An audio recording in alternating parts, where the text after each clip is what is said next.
Welcome to Acton in Focus. I'm Vivian Kopsinger-Birchall, your host, and my special guest is a team from the Acton Food Pantry, and I'm going to invite them to introduce themselves. And would you kindly tell us who you are and what you do for the Food Pantry? Sure. Thank you for having us here. I'm very excited.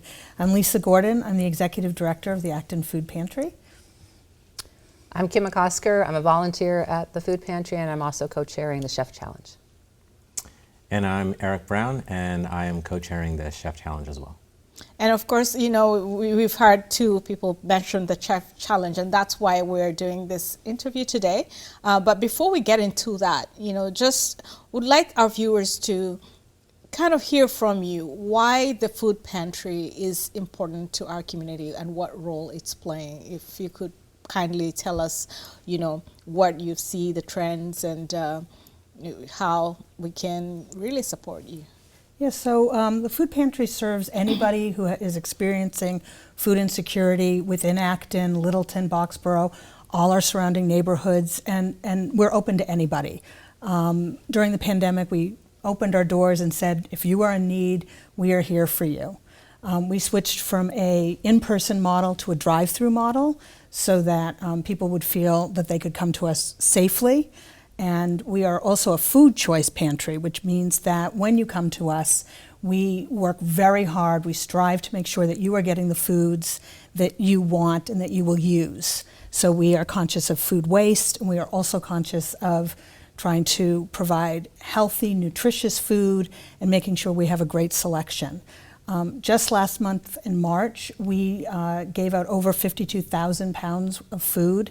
We had over 1,600 people, unique individuals, come to the pantry or a family member representing the entire family.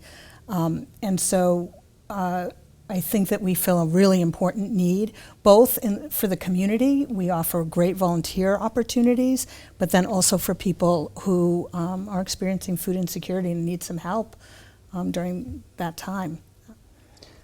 So, piggybacking on what she just said, so 1,600 new families or families is 400 a week, because we're only open we're open 3. No, we're open 4, sorry. No, it's okay. It's around, we average right now at around 300. 300, right. Or 300 to 326 households a week. And then we divide that based on what they tell us when they come to register. Certainly most of them are from Acton and Boxborough, but again, one of the, I think, just amazing components of the Food Pantry is anyone can come. So we have a number of families from Lowell will come, we have people in Marlborough will come, Sudbury, just surrounding towns, and Stowe. So we really fulfill a continuous need that just has grown even since COVID. We do pick up on Wednesdays and Thursday morning, so I worked last night. And in addition to giving the food, it's an opportunity to interact with people who may not have as much of an opportunity to do that. And then one of the other things that really drew me to work there is just how respectful and kind the people that I work with are, but how we treat our clients. Right. And did you want to add anything about food? No, not that, no.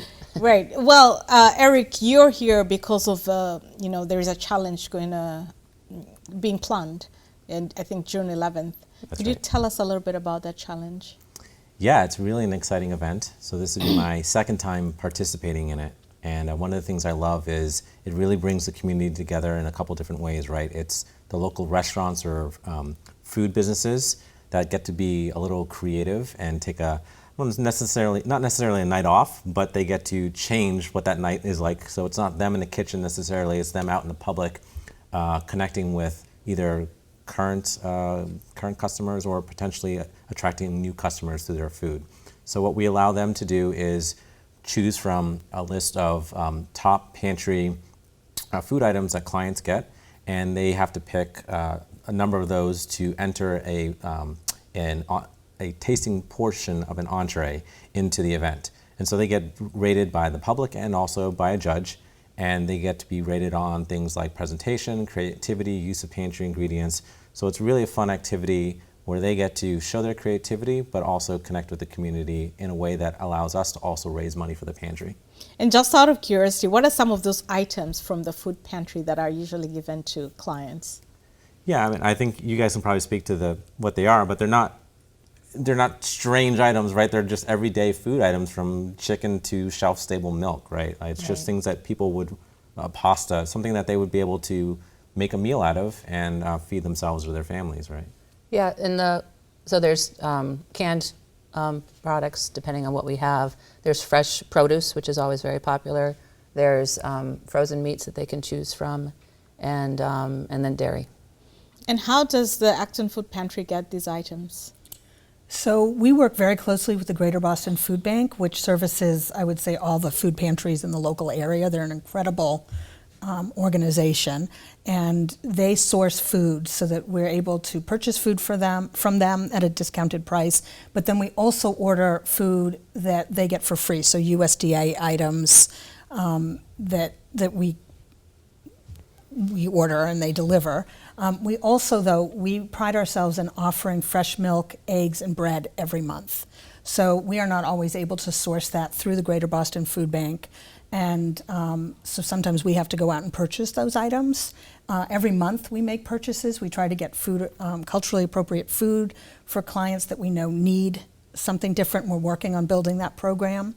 And we also source from local businesses, Roach Brothers, Star, or Stop and Shop. I'm sorry, I always say the wrong thing because to me they're the same. And Donnellan's. So, and then we work with an organization called Love and Spoonfuls, which also they find excess food and they bring it directly to the pantry, to other food pantries. And then there's the local Gleaners, which is a farm. They're right here in Acton as well. And they grow a lot of produce that they then give to food pantries, and they also source from farmers that have extra produce. And oftentimes when we talk about, food pantries and people needing, having that food insecurity, oftentimes there are stereotypes about who goes to the food pantry. What could you tell us about, the different categories of people that could potentially need? Can I actually add something to what she had said? Yeah, I was just going to say I missed something as well. I So I don't know if it's the same yes, thing you, it was. which is that we rely very heavily on food drives. Yes. And that is one of the very biggest ways that we get our food. And we encourage anybody who's at all inspired by watching this or learning about food insecurity, that we love it when people will do a food drive, and we have information to help people do that. So, yeah, I was thinking, how do I just jump thought I was back going to in? take it. Yeah, go on. Sorry, No, I'm sorry. no, it's okay. It's a great way for the community to feel that if they can't volunteer their time, that they're at least contributing to the betterment of our community members who are in need. Okay, so back to the question of those in need. What are some of the categories of people that could be potential clients for the food pantry, even though right now, we think we're all is good? Do you want to start since I grabbed the No, last that's thing from fine. you? That's fine. So all walks of life. There's not. I agree. Sometimes people do have stereotypes. I mean, we've been watching. Many companies have to lay off people. I mean, you have people who never thought that they would need to come through, and I think it's a blessing that they do come to us, and they're not concerned about the fact that they don't think they look the type, for instance. So when I am working with the clients, we see everyone. That's excellent, which takes me back to the challenge. So how have you planned this chef challenge, and how did you choose who is participating, and what are some of the ingredients they're going to be using, if that's something that can be talked about? Sure. Do you want to talk about how it came about? Yeah, so this is it's an annual event, and so we're sort of carrying the torch from the previous organizer, Amanda Sullivan. So she worked a lot on building the event up, and we had to take a couple years off of doing it because of COVID, obviously, and so this is our first year back. And the way we choose the restaurant are some, I guess I'll just be honest, are some of my favorites that I've reached out to. But also, a lot of them have a really strong connection in the community, right? So they actually are suggestions from people that we talk to saying, hey, do you know if this restaurant would be interested in competing? And so we have a list that we've just been going through and connecting with the different restaurants and trying to get them on board. It's a big ask, and we're very appreciative of the ones that are able to participate. It's not only a financial ask, but it's a time ask, and if anyone knows anyone in the restaurant industry, we know that it's really hard to find people, not necessarily to work, but also to just work the hours. And now that we're asking them to also take time out of their day to work with us to raise money for this great cause. And how can the public participate in this challenge? Yeah, well, they can participate by definitely coming.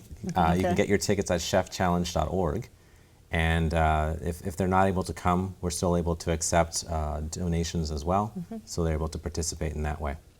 And, when we talk about, the challenge, it's going to be in Westford, right? Can you give us some more details about where it's going to be, what time, and Sure. And any other detail? It'll be at the Westford Regency, so it's a really fun location, a nice large ballroom that we have access to.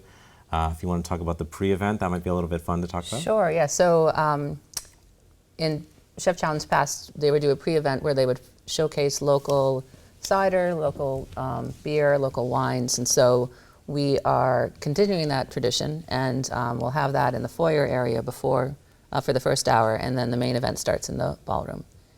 All right. And then how much do you hope to raise usually for any chef challenge, and how does it really help the food pantry? Do you want to talk about what the goal is from the board perspective? We sent a goal of wanting to raise, very modest goal, because this was the first one after the pandemic. So we were hoping to at least, make 20,000. We are on target to make, I believe, a lot more than that, and we certainly need it because, as I mentioned before, we are growing in the amount of clients that we're servicing, and we are hoping to relocate so that we can service more people and have it be a better experience for everybody. Absolutely. So is there anything that we haven't talked about that you'd like our viewers to know? And I'll give each of you an opportunity about either the food pantry or the chef challenge, starting with you. Yes, I feel like I'm talking so much. I would just say that thank you to the Acton community. I think that the community as a whole really embraces the food pantry. We have gotten, and I'll leave it to you guys to talk about the sponsorship, but we really view our role as partnering with the community and making it a space that is a safe space for people to come and volunteer, and a safe space for people to come who experience food insecurity. And we are open to all. I would say 50% of our clients come from Acton. Greater Boston Food Bank just came out saying that 1 in 3 of our neighbors is experiencing food insecurity. And a lot of that is, when you're making decisions about what you have to buy, fuel prices have gone up, and we are the most expensive state in the country for groceries. And so we are very mindful of that at the pantry. These are hard times for a lot of people, but I think that we're very blessed because Acton really responds, and they come through when we say that there's a need. Yes, in terms of the Chef Challenge, we've been I don't want to say pleasantly surprised. I mean, I agree. I've lived in this community for 20 years, and we have service forward for so many different things. So a lot of the sponsorships from the community have just been very much appreciative. And in terms of anything else, just come to enjoy seeing people. We're finally in the 3rd year after COVID. We picked the Westford Regency in part because it's very spacious, so that anyone who may still have a little concern about being around people, there's plenty of room for us in this area. So. All right. Eric? Yeah, I mean, this is an opportunity to help aid, equity and access to food. With respect to the event, June 11th, starting at 6:30 for the pre-event. The regular ticket starts at 7:30. And one of the other things I'm really excited about is, in addition to the financial support that the community has provided, we also have a silent auction at the event too. So there's an opportunity not only to eat great food, but to really access a lot of fun things that have been donated by the community. Too many to list. It's actually, it's an amazing amount of support that we've received from the community. You mentioned the magic word, eating great food, or magic phrase. So are you going to be serving some of the food that the chefs will be eating, or will be making? So Yes. And in addition to the judges, the people attending will also be able to vote. Okay, to vote. It's not filling meals. It's just to. Well, we'll have no.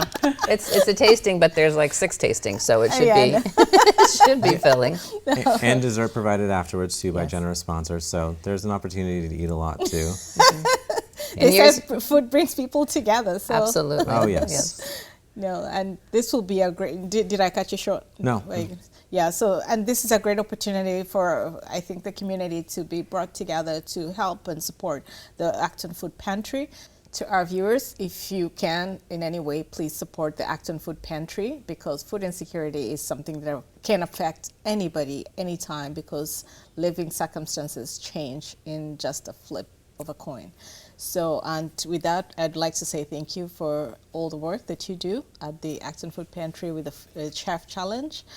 We really appreciate the support you give to all the families that struggle with food insecurity. Thanks, and Thank thank for you. having you. us. Thank you for Yeah. showcasing this for us. Absolutely. appreciate it. It's an honor. And to our viewers, thanks for watching Acton in Focus. Till next time.